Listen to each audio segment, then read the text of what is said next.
Big stuff like Curtis Samuel, Philip Lindsay, maybe A.J. Green. Less big stuff like Marlon Mack, Rodney Hudson, Kyle Long. That's coming up. Green. And A.J. Green. I mean, come on. All right, well, it's A.J. Green. That's what we got for you right now on Fantasy Football Today. That's right now at 10 in the morning. But at 3 p.m. Eastern, we got even more. Hopefully, will be some news throughout the day. 3 p.m. Eastern, tuned in to CBS Sports HQ for a special edition of Fantasy Football Today. I'm Adam. You heard Dave. And we welcome Heath Cummings back. And I have to apologize. Big apology to start the show. I whiffed on St. Patrick's Day. Didn't wish anyone a happy St. Patrick's Day. Don't really care about St. Patrick's Day, but a lot of people do. I am wearing green today. Heath, you probably care about St. Patrick's Day, right? You don't like the holidays that everybody else likes, like Halloween. So you're probably, well, I guess everybody likes St. Patrick's Day but me. But since we have nothing in common, I'm sure you like St. Patrick's Day. I've got St. Patrick's Day things to say. Okay. Yesterday actually was the first time that I can ever remember that I didn't wear green on St. Patrick's Day, because we'd gone camping 4 days before St. Patrick's Day and not realized that St. Patrick's Day was going to fall during the midst of this trip. I wasn't going to go buy green things.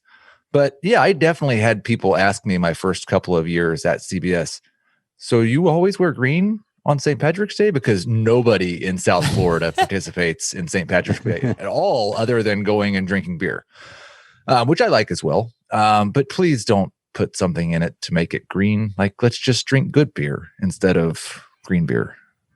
Does it taste different, or is it just a food coloring? I've never had a green beer that tasted the same as the beer without the food coloring. Okay. I made shepherd's pie last night. My wife's making corned beef and cabbage tonight, so that's fantastic. A little bit late. There's a Flanagan's near our office. We can go there and pick up some Irish-themed chow. There you go. Now, yeah, let's go to shenanigans. All right, Super Troopers, anybody? All right, Heath's biggest free agency winner. Let's start with that. So we'll start with Heath kind of recapping what he missed. So get your thoughts on some of the big stuff. Your biggest free agency winner.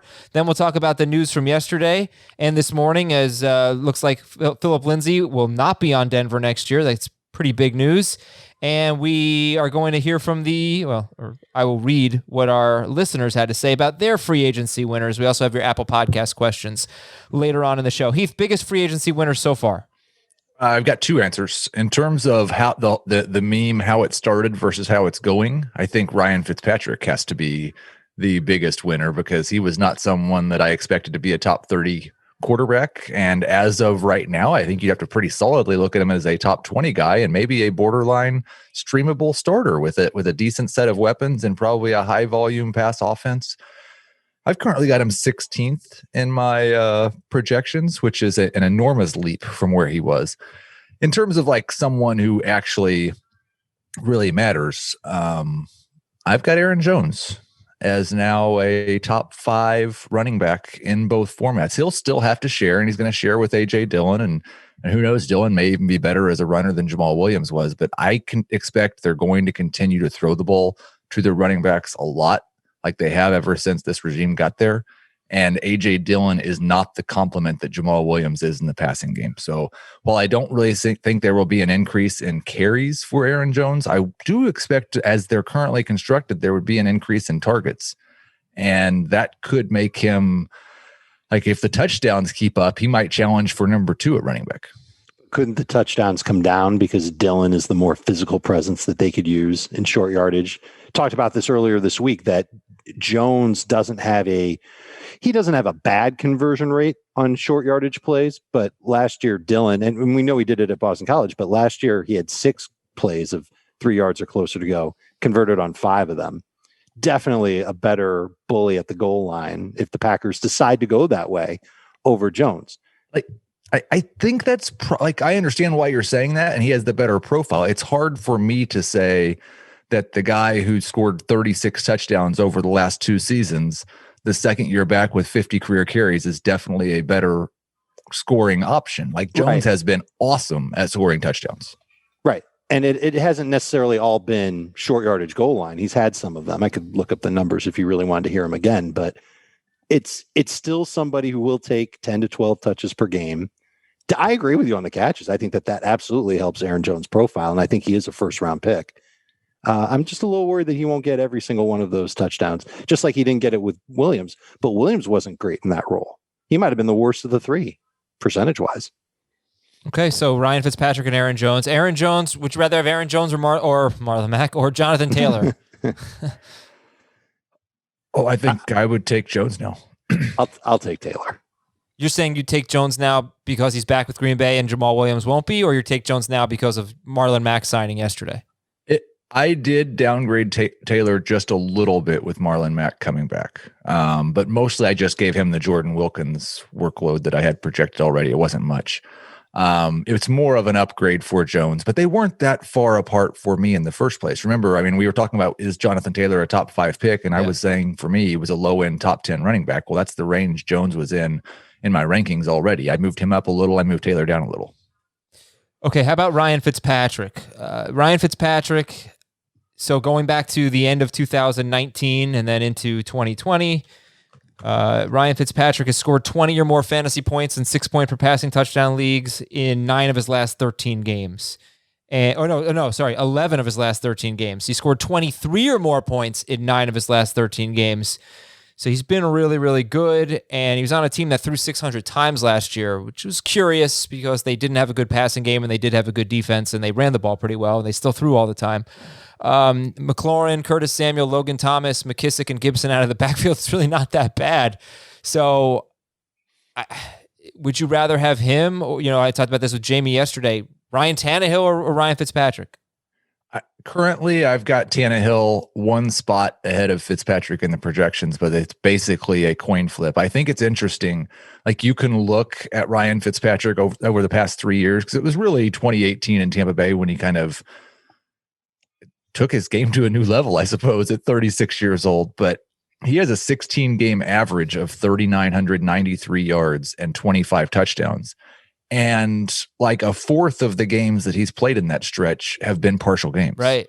Because he's been pulled or he's had to come in to save somebody's bacon. I think if you told me Ryan Fitzpatrick's playing 16 games this year, I think he's a 4,000-yard passer pretty easily. Which he's never done before. Yeah. But if you're just looking like at the pace that he's been on over the last 3 years, he's been on a better pace than that all 3 years. It's just, is Washington going to draft a young quarterback who isn't as good as him and then fool around with which one they're going to play? All right. So those are some of Heath's big winners. We'll hear about who you listeners think are the winners of NFL free agency so far. But look, time's running out, people. The tournament, the play-in games are today. The big dance really starts tomorrow. You've got an extra day this year to get your brackets filled out. I'm going to fill mine out later today. It's going to be tough to go against Gonzaga, but maybe I'll go against Gonzaga. We'll see. But fill out your... Definitely will go against Gonzaga. Why? Because you go against the grain with everything. Do I? That's not true. You're going to pick like UConn to win. I know you. I watched Georgia Tech, and they've got this guard that is just sensational, and I love him. But I think they're playing Loyola Chicago in the first round. Is that true? Schrager, can you confirm that? Yes. And I kind of like Loyola Chicago. Right. To make a little bit of a run here. Well, a run to the second round. They would play Illinois in the second round. Oh, Illinois. That's my college basketball pick in the Omni Fantasy League. So you got to root for them. That's who you're going to pick. Maybe. Yeah. I mean, most people are going to pick Gonzaga or the Illini for their tournament. So if you want to be different, don't pick one of those two teams. Okay. Well, I've got a lot to think about. And what I really recommend is listening to the Eye on College Basketball podcast, their bracket breakdown. That's what I do every year. Helps me out. I don't just do what they say, copy it verbatim, but it helps me out. Anyway, go to cbssports.com/FFT brackets. Join. If you win, you're in the Podcast Listeners League. You also can, win a car, a Nissan Rogue, and a trip to the 2022 Final Four. cbssports.com/FFT brackets. Fill out your bracket right now. All right, buy or sell with some Twitter polls. Terry McLaurin is a fantasy loser with the Curtis Samuel signing. Buy or sell, Dave? I will sell that. He has been over 20% of the target share each of his 2 years in the NFL. He played 15 games, Last year, 24.1% of the targets went his way. 2019, 14 games, 22.4% of the targets went his way. Clearly the number one guy there.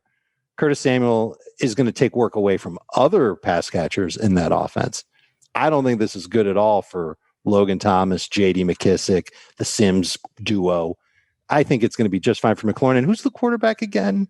The guy that likes to target his number one receiver downfield over and over. So he is not a loser, but he's no longer like a big time winner. Jamie talked about him as a top 10 fantasy receiver. I'm curious if he still feels that way after the Samuel acquisition. Yeah, I don't buy him as a loser. I took I think like 1% of target share away from him. He was maybe at 24 and he's at 23% target share now, but I would expect he's going to be more efficient with Ryan Fitzpatrick and with Curtis Samuel on the other side than he's been with the host of bad quarterbacks he's played with over the last 2 seasons. So I still have him ranked or projected as a top 10 wide receiver. I think actually 8th and 7th. All right. Depending on the format. And like there might be a couple of guys projected below him who might have more upside, so they'll be ranked ahead of him, but he'll be inside my top 12 for sure and probably inside my top 10. Okay, and he's going to be a little bit lower than that for Dave. Dave's got Terry McLaurin 14th right now. Jamie still has him. No, I think Jamie did move him down to 10th. I think it was 7th last time we spoke. So Keenan Allen, Justin Jefferson ahead of Terry McLaurin. Let's talk about Curtis Samuel. When I did the bonus pod last night with Jamie, I said that I felt Curtis Samuel was a difficult player to evaluate. And let me explain why I feel that way. One, I don't think we know how good of a receiver he is. He broke out the last 8 games of 2020. He was really, really good. But it's only 8 games.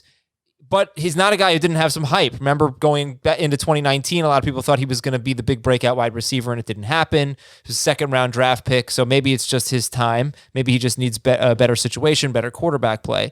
That's one. 2, I don't know how the targets are going to be distributed. There were 3 players that had more than 100 targets last year for Washington. 3, rushing is a big part of Curtis Samuel's game. He's been the 2nd leading rusher among wide receivers 2 years in a row. Absolutely no idea what kind of rushing role he's going to have on the Washington football team. So I think he's difficult to evaluate. Where did you guys settle on him in your rankings? Heath, I'll go to you first.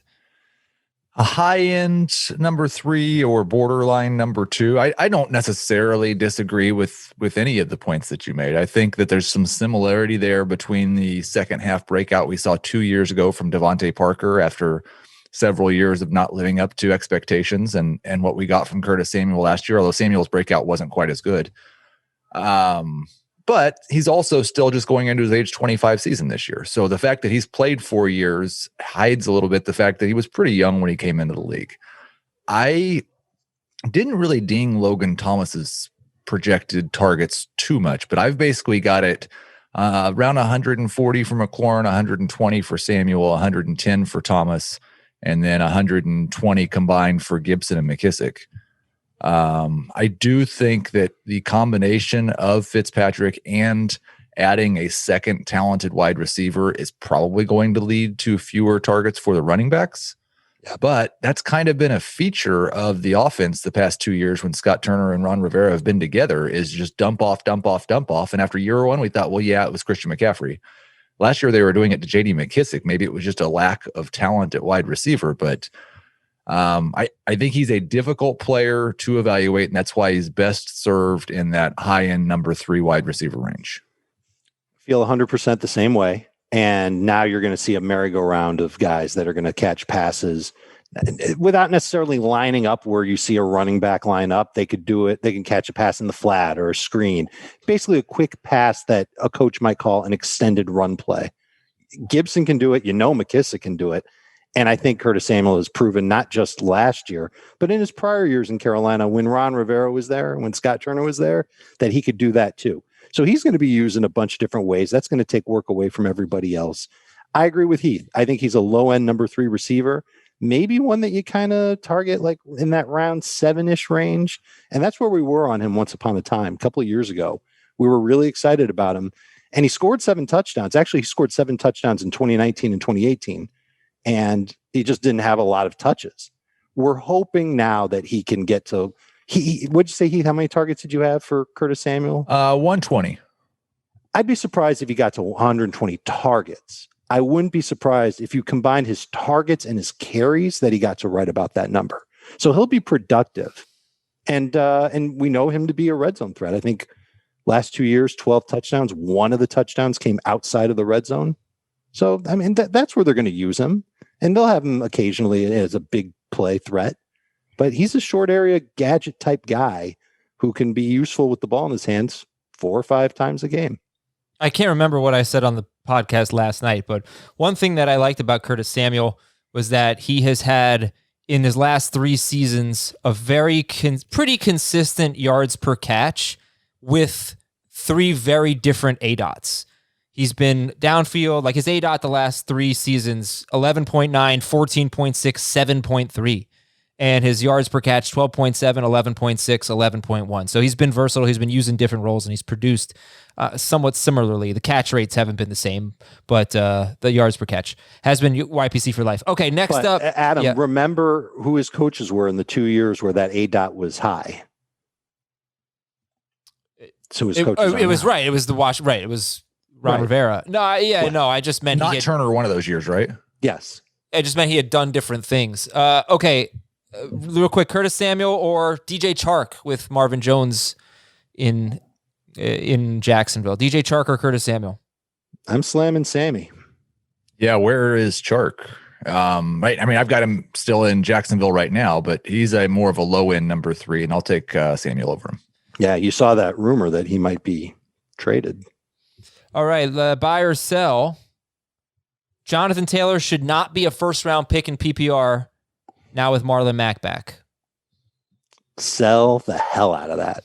Man, I hope I'm in leagues with people that are going to pass on Jonathan Taylor. Oh, I didn't give the Twitter poll result. I'm sorry. Let me give Twitter poll results. Okay. How much value does Terry McLaurin lose after the Curtis Samuel signing? 55% said none. 36% said a little. So almost everybody said either none or a little. A medium amount, 6.6%. A lot, 2.6%. So nobody's, very few people concerned about Curtis Samuel. Now, Twitter poll number 2. Where's my Marlon Mack? Or number 1, I guess I went out of order. Is Jonathan Taylor a first-round pick in a 12-team PPR league? Yes, 51%. No, 49%. It's very evenly split. Dave wants to be in the league with the 49% who say no. Let's go. Let's go 49ers. Buy or sell. Marlon Mack should not be a first-round pick. Heath. Yeah, Marlon Mack should definitely not be a first round pick. Damn it, I keep doing that. I'm not taking Jonathan Taylor in the first round either. I'm not going to really fight against anybody who wants to, because I do think Taylor is that special, but it's also probably a thing of how many wide receivers I'm going to take in the first round versus Dave, or whether Travis Kelce's going in the first round. So I think he's a low end borderline number 1 running back. This worries me a little bit, just because of how familiar and comfortable they are with Marlon Mack. I expect Mack's going to touch the ball a few times a game. He may get a couple of short yardage carries. He makes it easier for them to spell Jonathan Taylor early in the year. And Nyheim Hines still exists. Okay. Let's just start with this. It's not even close to the same situation that we had last year, where Taylor came into the league as a rookie without an offseason program and a truncated training camp, and Marlon Mack was healthy and fine and coming off of a really good year. Mack is the one coming in, still recovering from the Achilles tear that he had last September. He's not at 100% yet. He'll probably get there by training camp, but we don't know how explosive he'll be, how good he'll be. And we know exactly what Jonathan Taylor is. Is it another mouth to feed? Okay, maybe Marlon Mack gets 3 touches per game, 4 touches per game. Maybe he steps in there if Jonathan Taylor goes through a slump. But I see the offensive line.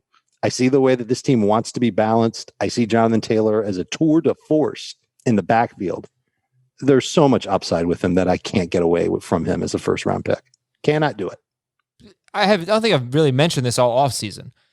Does it matter to you that left tackle Anthony Costanzo retired? I mean, it's a pretty big piece on that Colts line. It's a big piece, but I care a lot more about the interior line. Well, and we'll see what they do to replace him. Yeah, I don't think they're going to start some, undrafted guy at left tackle or something like that. We'll see what they do, but I'm still very bullish on the O-line being good. Would you like to know how Jonathan Taylor did without Anthony Costanzo last year. Sure. You're going to tell me that he was terrible. No, it's actually quite good. I'm just looking at this now. Okay. 12 carries, 57 yards, and a touchdown at Cleveland. 13 carries, 91 yards at Houston. They were the worst run defense in football, one of them. 18 carries, 74 yards, 2 touchdowns at Pittsburgh. And then week 17, 30 carries, 253 yards, 2 touchdowns. So he did just fine without Anthony Costanzo. Okay, next up. Buy or sell, A.J. Green should be drafted before Christian Kirk. A.J. Green should be drafted before Christian Kirk. Heath, buy or sell? I have to scroll quite a ways to find A.J. Green or Christian Kirk in the current wide receiver projections. Neither of them are top 50 options at this time. But I would disagree with it. I still think there's more hope that Christian Kirk could possibly slide into that Larry Fitzgerald slot role and then do something besides fall down after he catches the football. So I'm going to draft Kirk before A.J. Green, but neither of them in the first 8 rounds for sure. Dave, buy or sell, Christian Kirk or A.J. Green should be drafted ahead of Christian Kirk? I'm going to just sell this whole thing. I don't want to really draft either of these guys, and I agree that Kirk should go ahead of A.J. Green. It's a cool story that he's going to a different team. And, if you thought 3 years ago about A.J. Green and DeAndre Hopkins on the same receiving core, I mean, we'd go crazy. We'd take whoever their quarterback was and put him at number 1 overall. But he proved last year that he's just not the same guy. He doesn't have it anymore. This is an offense that asks its receivers to make plays after the catch. I don't know how much of that he's really going to be able to do at this point. Well, it's a shame because you only have to go back to 2018. He didn't play in 2019, but 2018, he was awesome. I mean, he only played 9 games, left one of them almost immediately. In his 8 healthy games, he was on pace for almost 1,400 yards and 12 touchdowns. He was A.J. Green. He was a stud. 2019, he sits out. 2020, he was awful. I mean, there's really no way to sugarcoat it. He had 104 targets and came down with 523 yards. And Dave, you showed me the next-gen stats. I mentioned this last night. Next-gen stats show how much separation wide receivers or all receivers are getting. Wide receivers and tight ends they tracked. A.J. Green had the least amount of separation in the NFL. It's not the most telling list. Like I said last night, Allen Robinson was like 10th lowest or something like that. But A.J. Green had fewer yards of separation than any other. I think he was tied with Devontae Parker. They were the lowest in the NFL. Thankfully, he's going to a team that has a quarterback who really likes to force it into tight windows. Well, the Twitter people agree. I said, who would you rather have, Christian Kirk or A.J. Green? Option A was do work, Kirk. 68% of the vote, and smells like green spirit. St. Patrick's Day, 32%. Okay, I'm just looking at some news coming in. Big Giants signing this morning, the one we were all waiting for, Mike Glennon. Some news on Allen Robinson, but it's not really news. They're in no rush for a long-term deal. He's on the franchise tag, so we will see what happens. We still have Juju and Galladay and Fuller and Carson and now Damian Williams on the market. So there are more podcasts to be coming. All right, that's going to do it for buy or sell. Is there anything else you wanted to touch on with? Oh, no, wait. I had a bonus buy or sell. I had a 4th one. Melvin Gordon, buy or sell. You guys are going to sell it. Don't be too hasty here. Think about it. Melvin Gordon is a top 12 running back if the Broncos don't bring in another significant running back. Significant meaning a guy like Carson, one of the good free agents, or a day 1 or 2 NFL draft pick. Melvin do you Gordon, really think that's what's going to happen? I don't know. I'd be stunned if they go all offseason without adding another running back. They could add a Keyshawn Vaughn type, or something like that. Or, they could add a 4th round running back, which wouldn't really threaten Melvin Gordon. I would feel better about him as a number 2 running back. He would not sniff my top 12. Okay. No, he's not. And I don't even think he's necessarily in the range where I'd say that if he plays 16 games, he'll probably end up being a top 12 running back, but he's close to that. He's a low end number 2. I'd feel better if the offense was a little better. Okay, but why do I say it? He averaged 21 touches per game in 5 games without Phillip Lindsay. he was pretty good for the most part, except one game against Tampa Bay. Remember Tampa Bay? They had Vita Vea at that point. They were really one of the best run defenses ever. And if you take his points per game in the 5 games he played without Philip Lindsay last year, Melvin Gordon would have been 14th per game in non-PPR, 18th per game in PPR. But you take away the Tampa Bay game, he averaged 98 yards per game, total yards per game. So it's a usage thing. Just seems like if they don't add someone significant, you could be talking, I'm not sure he's going to get to 21 touches per game, but like 18 touches per game. That would be pretty exciting. I think this is a place where like that could happen. I've got him projected for 258 total touches. That would be his highest number of touches in a season since 2017. Well, he missed 4 games, in 2019? And 2018. Okay. Missed 1 game last year. He's played 16 games once in his 6-year career. I'm just saying okay. All right. Well, listen, I'm just saying I'm not sure you use a guy with that type of past track record in that type of role for 16 games. Well, he stayed healthy 2 years. He stayed healthy 2 years in a row.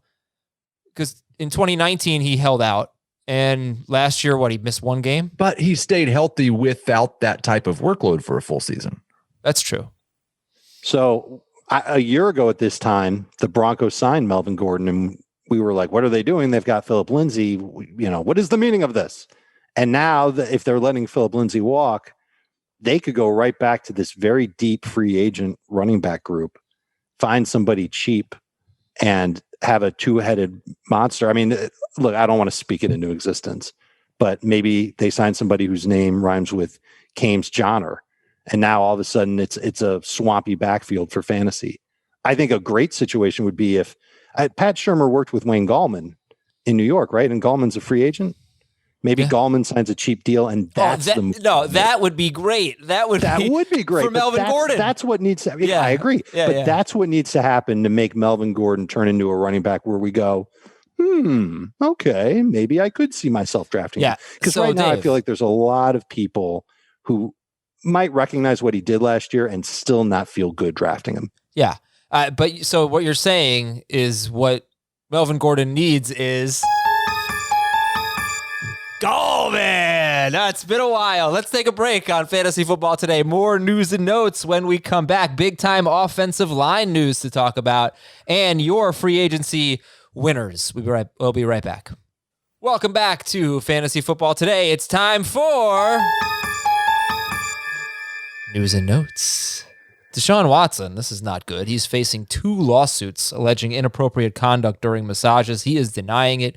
It's an awkward time because a Houston beat writer just predicted that he's going to get traded. So we'll keep an eye on this, but not what you want to see, and we'll continue to monitor it. Arizona acquired Rodney Hudson, center from the Raiders, and a 7th-round pick for a 3rd-round pick. So he's a good player. They gave up a 3rd-round pick for an offensive lineman. That's no small deal. Dave, give me your reaction to Arizona getting Rodney Hudson, to the Chiefs signing Kyle Long. There was some Seattle getting right guard Gabe Jackson from Las Vegas. For the Raiders are just spitting their veteran running back or veteran offensive lineman now. Yeah, they did re-sign. The Raiders did re-sign Richie Incognito. And Denzel Good is back. So a couple of pieces from last year will still be there, but they've got a lot of work to do. It's bad for Josh Jacobs. And one more here. The Patriots signed Ted Karras to be their center. That's good. Patriots offensive line could be very good. Well, this is the thing. They lost their starting center and Joe Thuney, their starting guard. They signed what I'm guessing is a worse center because they signed him to a 1-year, $4 million deal. There's no way Andrews isn't getting more than that. Their center that they are losing.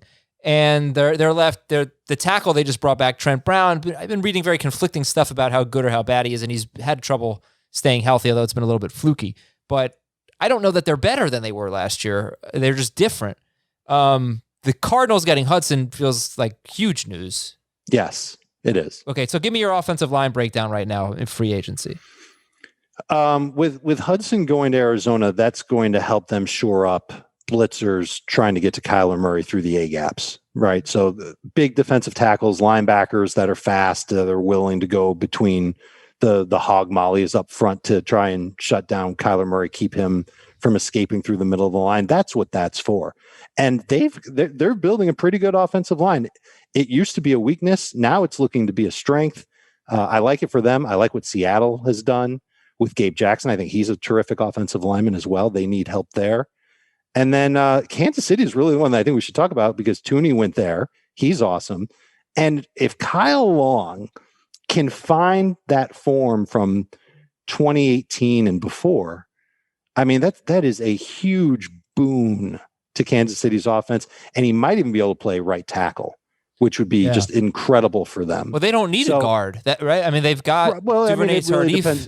Is Tardif definitely coming back, or is he going to keep working on the front lines of the COVID No, I fight? think he is expected to come back. I think I had read that. Well, that's great. So then Long could compete to either be a backup guard or a backup tackle / starting tackle. But he took a year off. He probably had his body refreshed. He clearly thinks he's got something left in the tank. You've got to trust Brett Veach and Andy Reid because they know how bad their offensive line is. Yeah, they're going to put another body that's got some accolades in their offensive line group and hope that he can come out of it with a starting job. It could be very exciting for Kansas City. Okay. Heath, anything stand out to you in terms of offensive line land? Let me steer this to Oakland here. To Las Vegas. This went from last year, a team that looked like they were going to have one of the best lines in football. It's going to be extremely different now. I think you've got to have some Josh Jacobs concerns, right? Well, and there were already reasons for Josh Jacobs' concerns, like as a borderline first-round pick, just because of the way he's been used and the way that he's shared the load and his not being probably a 50 catch back. So, yeah, I think it's enough within that tier to cause a little bit of concern. It's probably great news for Darren Waller because if they can't block anybody, Derek Carr will just dump it off to Waller even more often. I don't love it for Carr. I don't love it for Jacobs, but let's see how they finish up the offseason.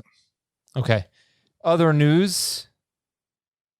So the Bengals offered Kenny Golladay a contract. He's also been talking to the Giants. Seems like a 1-year deal from the Bengals, right? Yeah, 1-year prove-it deal. This is crazy what's going on with. I think I have an idea why it's happening, but why Golladay and Fuller and Juju haven't struck it rich yet. And I think it has to do with the draft class. And it's deep and super talented. And these teams probably figure, why should I spend $12 to $18 million a year on Kenny Golladay when I can get somebody younger, faster, and cheaper? Yeah, I think the thing is, like, there's nobody without warts. Kenny Galladay's basically had 1 year as an alpha wide receiver, and even in that year, he didn't even earn 120 targets. Juju's got pretty close, right? 116, but that's not like we're generally looking like 140 for the guy that we think that Kenny Golladay is. Juju's not been anything for 2 years now. Will Fuller's never been able to stay healthy. There's just enough warts. But this is certainly concerning for Golladay in terms of being a top 12 fantasy wide receiver. If this is a level of interest, and he may have to settle on a deal with the Giants. I got to say, though, it's hard to say that, like, what you just said about Juju and Fuller. Juju did have a lot of touchdowns. Like, you got to give him credit for some of what he did in 2020 and being able to reel in touchdowns from Roethlisberger and play in the context of that offense. It wasn't with the target share that he had once upon a time. We knew that was going to be an issue eventually, but he was serviceable. He's just not like a consistent game breaker. And Fuller is a game breaker, and he proved that last year. But then he had the suspension, and everybody knows about the injury history. So it's like those guys did do things in 2020 to let the NFL know, hey, look, I can contribute. I'm worth a lot of cash. Come get me.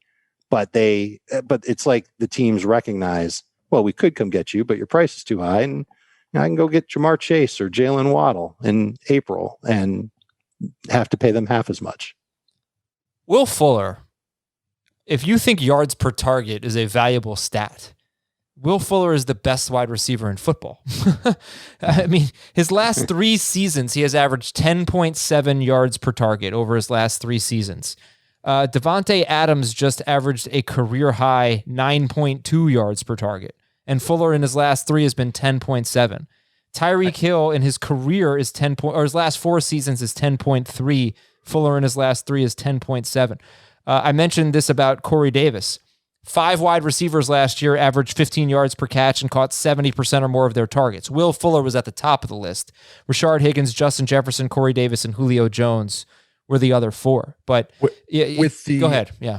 With the start of baseball season right around the corner, I think it's important to talk about sample size with Will Fuller. It's a bit like a lefty masher who gets 350 plate appearances a year and hits 350.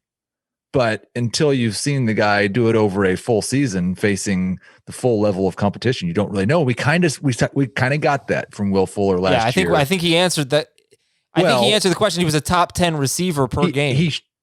He was a top 10 receiver per game.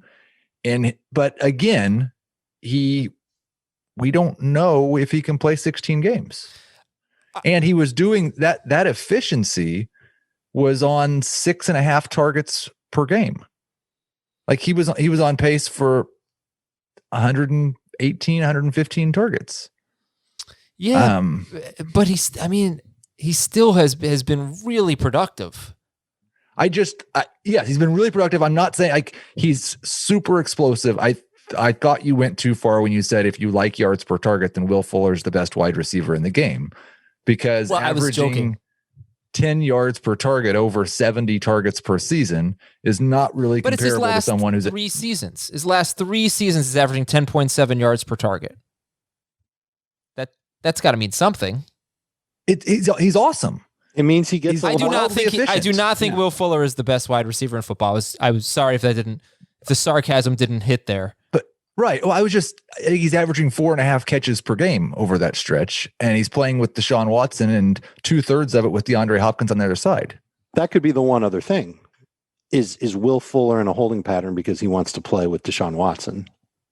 And is that why he hasn't signed? He wants to see where Deshaun Watson goes, and then he'll try and follow him there. Maybe that's part of it. Maybe. Fuller also has caught 70% of his targets in the last 3 seasons. So, yeah, I wish it were more. It's only 191 targets in 29 games, but it's 70% catch rate. It's 15.3 yards per catch and 10.7 yards per target. Yeah. I think it's safe to say that he will be the best boom or bust wide receiver. He's the best receiver in the boom or bust category this year. Unless Kenny Golladay is in that category because he plays for the Giants. Yeah, I do not want him to go to the Giants. I think that would hurt everyone except Daniel Jones, who's nobody's interested in. But it would hurt all of the Giants receivers, and it would hurt Golladay. It was not the best spot for him. Although, I mean, Golladay would be far and away the best option. You could see him getting 120 targets on the Giants, right? Yes.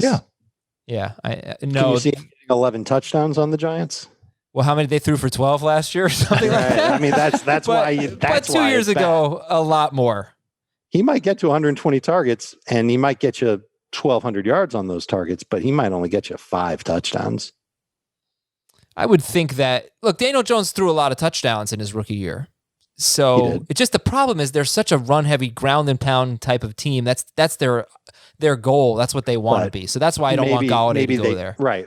Or they're saying we want to be able to be more balanced or even try and, evolve Daniel Jones here. Let's add a receiver. Here's a great one. Yeah. I mean, it's you can't assume the Patriots are going to be exactly as run heavy as they were last year after they added all this talent at receiver. That's the Patriots telling you we're going to try and jumpstart the passing game. Trying to see if there's any other significant news. Gerald Everett and Anthony Firkser. So Gerald Everett, 1-year deal with the Seahawks, could be worth up to $7 million. He'll be reunited with offensive coordinator Shane Waldron. And Anthony Firkser, Jamie mentioned him as a sleeper. He and Jeff Swaim both re-signed with Tennessee. So if you like small sample sizes, then Anthony Firkser is a top 10 tight end. 1 game without Jonnu Smith last year. 5 catches, 51 yards on 7 targets. Anthony Firkser, I mean, how crazy would it be to take him over Hunter Henry if we were just drafting right now to take Firkser over Hunter Henry? It would be insane. I mean, because he could be number 2 in targets on the team. Yeah, but he's not the same type of player as Jonnu. And I think he could be in line for way more playing time, and certainly a jump in targets is possible. He averaged five catches for 51 yards without Jonnu Smith. I know. In one game. You said small sample size stat. You could call it a food court stat. Because those four of those catches were on the final drive of the game. Oh, Shraggy B, Acer stat. It's a really small sample size. That's good. All right. In one drive in his entire career, Anthony Ferkser. Okay, let's see what the audience thinks right now. I asked you, who is the biggest winner in free agency? Could be someone who changed teams, could be someone like Cam Newton, could be someone like A.J. Brown who lost target competition. I'll just read some answers here. We have a bunch of comments. Rick says, Josh Allen. The defense has not improved and neither has the run game. He's getting an Iron Man slot wide receiver to run through the air to play across from Beasley as opposed to John Brown, who is always hurt. So he's getting Emmanuel Sanders. So Josh Allen, a big winner. Keep in mind, I do think that even though the defense, they haven't added, they re-signed Matt Milano, the defense got a lot better later in the year. So I would expect their defense to be better in 2021 personally. But is Josh Allen a winner, guys, or just the same? So far, he's a winner. I'm not moving him up to the number one quarterback in fantasy. Why is he a winner again? Yeah, why is he a winner? Because the Bills haven't splurged at running back yet. Okay. But that's what I'm worried about with Allen is that Buffalo makes a big deal at running back, and that's their sign. It's the opposite of what the Patriots did. They're saying we need to be better running the football and taking some pressure off of Josh Allen, who basically was the entire offense last year. Yeah, if anything, I would probably say that Allen's a downgrade because I don't think Emmanuel Sanders is as good as John Brown right now. But he's still got Gabriel Davis to step up. And he's such a, what are you going to do? You're going to put Kyler Murray ahead of him because Murray got AJ Green. I'm not sure why you would. He got Rodney Hudson. Okay. I don't know if that's enough to move Murray ahead of Josh Allen. Maybe we'll see. To me, Allen's moving down when the Bills do something big at running back, if they do something big at running back. But the Cardinals could also do that. All right, Cardinals could also add a Travis Etienne or something. Faster here. Oh, by the way, spoiler alert, Travis Etienne, not even the number 1 or 2 running back prospect for Emory Hunt. Check out Fantasy Football Today at 5. That. Yeah, that's on Fantasy Football Today in 5, Adam? Yep. We talked about Etienne and Harris on today's episode, and we talked about number 2, number 4, and number 5, because he has Etienne number 3, but number 2, 4, and 5 for him, for Emory Hunt in his prospect rankings. Check out March Madness, by the way, on the CBS Sports app on your connected TV or on your phone. From there, you're going to see every tournament game available to watch, whether it's on CBS or March Madness Live. Think of it like a gateway to all the action. So download the CBS Sports app now so you never miss a minute of the NCAA tournament. That is, I strongly recommend it. Also, I don't want to keep saying the word tournament because I say it funny and Dave makes fun of me for it. But I was about to make a comment. Yeah, I know. All right, more winners. Joshua says everyone but Chicago Bears fans. Okay. I shouldn't laugh. Let's see. Cam Newton, obviously, as a winner. Again, a lot of Cam Newton. You guys feel good about that? I think he, relative to where he started at the beginning of free agency, he's like absolutely a winner in that same Ryan Fitzpatrick range. Were we even drafting him when? I don't think so. When free agency, not when the rumors, before he signed with New England, we weren't even drafting him. And then when he signed with New England, we were like, oh, okay. But yeah, he's definitely in that range. And I would currently draft him ahead of Fitzmagic. I would not. Because I still think that the Patriots could make a move. I think they're more likely. Yeah, I do. I think they're more likely to make a move at quarterback to cause some worry over Cam Newton starting 16 games than Washington. Because Washington still has Allen and Heineke. I think that you're set. You got those two guys. Well, listen, they signed those guys. They seem like they want to keep them around. I don't necessarily believe that they're going to draft a quarterback. Okay, from King Hassan, Here's an autocorrect for you. It's clearly Stanford. He had zero chance of ever even getting to the postseason for the rest of his career had he not been traded. So Matthew Stanford, now of the Rams. Yeah, I mean, I would assume that the Pac-10 will be back on a regular schedule next year, and so there will be a chance. Did you just call it the Pac-10? What? Yeah. How old? Like, when was the last time you watched college football? The Pac-10. Would you like to join a bracket with me? It's Pac-12. I don't know how many teams they have, but they are the Pac-12. That's a little bit confusing to me because like the Big 12, I think only has 10. But the Big 10 had like 14. I can't preposterous. I don't know if the ACC has any teams that begin with the letter A. So this is from Michael Blood. Winners, me and all the other poor Patriots fans. We had to go through one miserable season of the Pats being bad. Problem solved. I wonder how good they're going to be. I do think their defense is going to be pretty good. Kyle Van Noy coming back.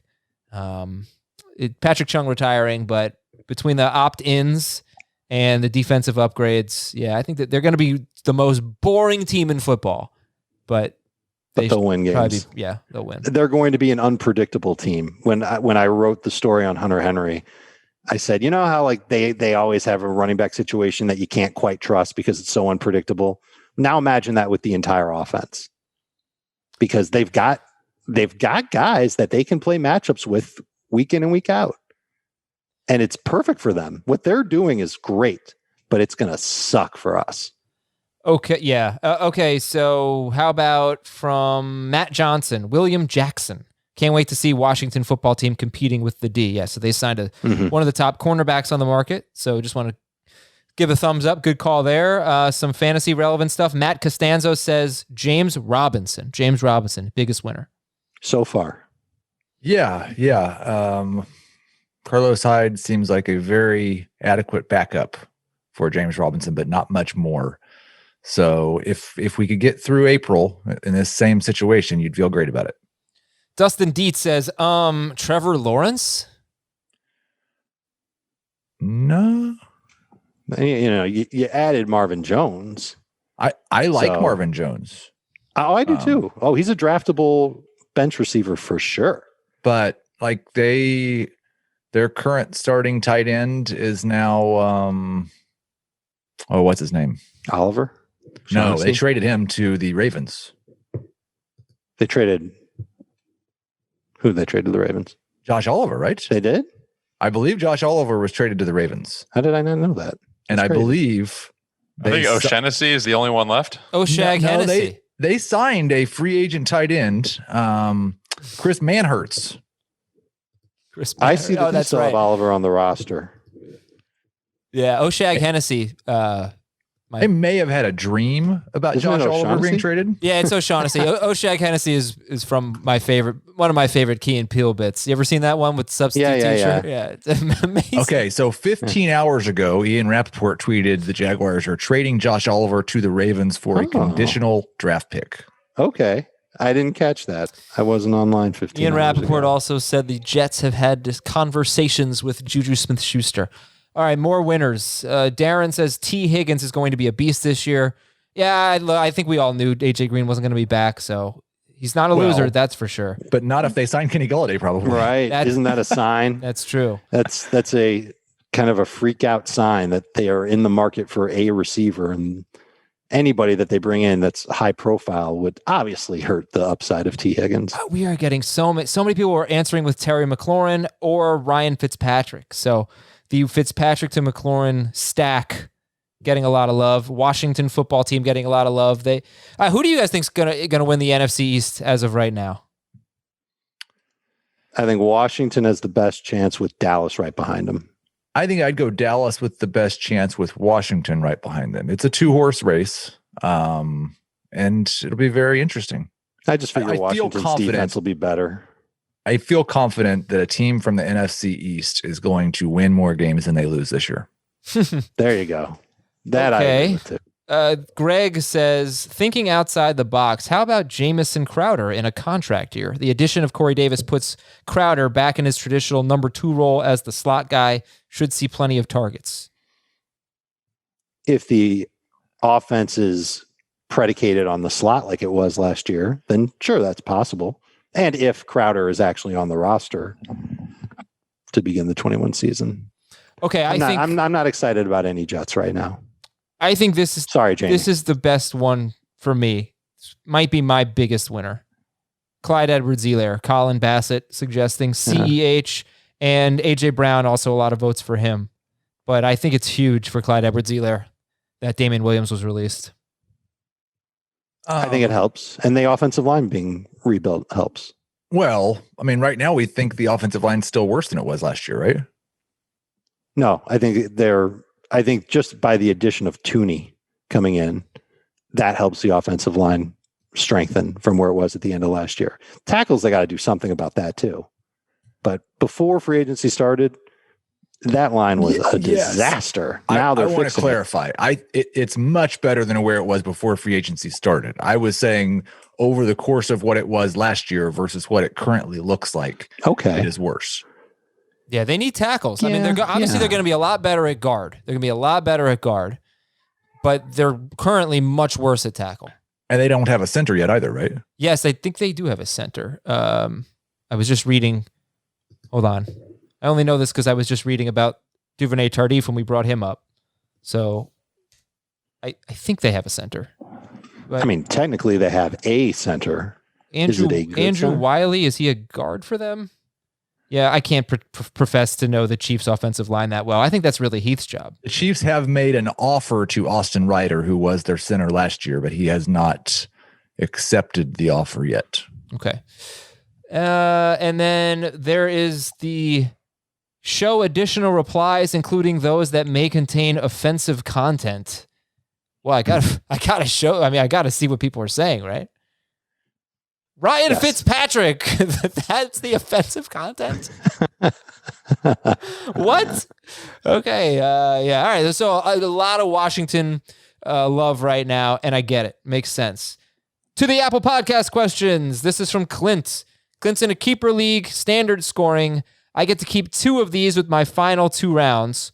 All 3 were picked up on the waiver wire. Is the decision this easy now? So pick 2. AJ Dillon, yeah. AJ Dillon, Cam Akers, and J.K. Dobbins. Yeah, it's easy. Yeah. Yeah. Isn't it nice when things are easy? Joey in a small town west of Houston, Texas. El Paso. Okay. I don't know why I was waiting for like Heath to respond or something. Okay. How's it going, Jim, Jason, Rex, and Kyle? Those are Bears quarterbacks. Yep. 12-team PPR keeper league. I've won this league twice now because I drafted Michael Thomas in his rookie season in round 8. Every year your keeper moves up a round, you keep them. Michael Thomas will be a 4th round pick this year. Should I keep Michael Thomas in the 4th or T. Higgins in the 8th? I'm keeping T. Higgins. I can't believe you said that. Me too. Quickly, no less. I know. I thought you were going to keep Michael Thomas. You are the Michael Thomas truther, but I mean, I get it. I shouldn't say truther, more like, fortune teller. I tend to agree, but I'm going to change my tune if the Bengals do add some talent at receiver. 100%. And I don't know, like, how confident are we in Jameis Winston winning that job? Because that would make it sounds like it's difference. a competition, which is something that I didn't think was necessarily going to be. I mean, I think I knew it was going to be a competition, but I just kind of leaned toward Jameis getting it. But now I think you literally have to look at those guys as in a competition. It makes projecting that entire offense a nightmare because it's 2 different offenses. It is. Yeah. But on the plus side, we did see Taysom Hill lean heavily on Michael Thomas before, and we think that Jameis could probably do the same thing. Who else are you going to lean on? Michael Thomas has been basically quarterback proof. Bridgewater, Breeze, and Taysom Hill.